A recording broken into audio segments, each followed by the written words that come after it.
এই যে কুরবানি মাংস দেখি, আমরা এখনো দেখি নাই। হ্যাঁ, তুমি দেখছো অনেকগুলো মিট, অনেক যাকে যাকে দেওয়ার আলাদা পলিথিন করে রাখছি। ইনশাআল্লাহ দেখা হলে দিব, একসাথে সবাইকে দিতে পারবো না, যতটুকু সম্ভব এখন স্ক্যাড হও না। মিট দেখলে স্ক্যাড হও। আমাদের কোরবানির গরুর মাংস চলে আসছে, দেখি এখন গ্লাভস পরতে। এই যে কোরবানির মাংস দেখি, আমরা এখনো দেখি নাই। হ্যাঁ, তুমি দেখছো অনেকগুলো মিট, অনেকগুলো মিট।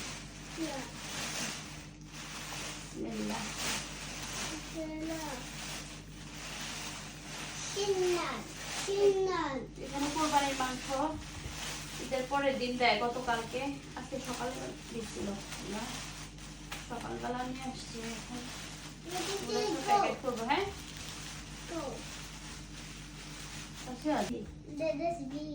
এই যে আমাদের কোরবানির মাংস, মাশাআল্লাহ অনেক মাংস হয়েছে। এটা তো গরু গরু দিচ্ছি আমরা। ইউসুফ তো খুব এক্সাইটেড, ইব্রাহিম ফার্স্ট টাইম দেখছে ওরা এতগুলো কোরবানি।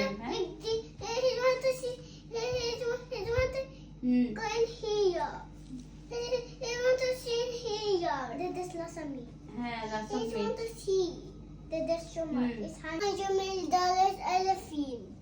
আর এখানে হইছে, এখানে মনে হয় কলিজা দিছে। হ্যাঁ, এখানে সবকিছু একসাথে মিক্স করে দিছে। হ্যাঁ, আলাদা আলাদা বাংলাদেশে মানে দেশে যেরকম আলাদা সবকিছু দেয়, লন্ডনে এই কোরবানি ঈদে দেখলাম যে এইগুলো দেয় না। বাট যদি ভেড়া দেয় মানে ল্যাম্প, সেক্ষেত্রে দেখছিলাম মানে এর আগে আমরা দিছিলাম, তখন দেখলাম যে আলাদা আলাদা দিছিল। রিবস দিছিল আলাদা, একটু বিফ মিন্স ছিল, তারপরে হচ্ছে কলিজা ছিল আলাদা, এগুলো ছিল। বাট গরুর মাংসটা ফার্স্ট টাইম আমরা দিলাম। গরুর মাংস দেখলাম যে শুধু মিট দিছে আর কিছু কলিজা দিছে, দ্যাটস ইট। আর এখানে মনে হয় সবকিছু একসাথে মিক্স করা আছে। অনেকখানি মাংস আমার মনে হয় হবে, মনে হয় মানে আমি আন্দাজ করতে পারতেছি না, বাট দেখে বোঝা কতগুলো মিট হয়েছে। তো ঠিক আছে, দেখি কাকে কাকে দিতে পারি। কোরবানির মাংস তো সবাইকে দিয়ে খেতে হয়।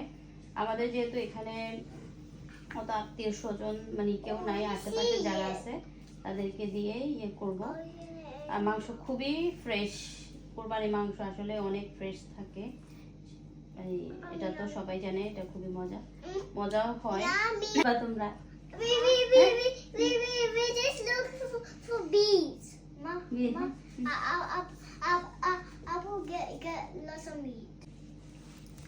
তুমি খাবা মিট? তুমি Ibrahim? I don't want to eat lots of meat. You don't want? I like lots of meat. You like? Yes. Okay. আচ্ছা, আমি কুক করব এগুলো। এটা কলিজা আর মাংস একসাথে রান্না করব। This meat so very hard. Very hard. কে বলছে? রান্না করলে তো একটু সফট হয়ে যায়। I like hard. Eat red. Eid মুবারক দাও, উম্মা একটা। উম্মা দাও একটা। Now close your eyes. আচ্ছা, ঈদ মুবারক দিছে। Eid Mubarak. মাংস নিয়ে ঈদ মুবারক দিতেছে না? হ্যাঁ, ইব্রাহিম Eid ঈদ মুবারক দাও। Mubarak. ঈদ মুবারক। ইব্রাহিম কো শরম পাইতেছে। ওকে, এই যেগুলো এখন রান্না করব, এটার সাথে হচ্ছে ভিতরে কলিজা আছে, এখন আমি বের করতে যাচ্ছি না এই যে ভিতরে। আর এখানে যাকে যাকে দেওয়ার আলাদা পলিথিন করে রাখছি। ইনশাআল্লাহ দেখা হলে দিব, একসাথে সবাইকে দিতে পারবো না, যতটুকু সম্ভব এখন দিয়ে আসবো। বাকি যাদের বাকি থাকবে তাদেরকে পরে দিব।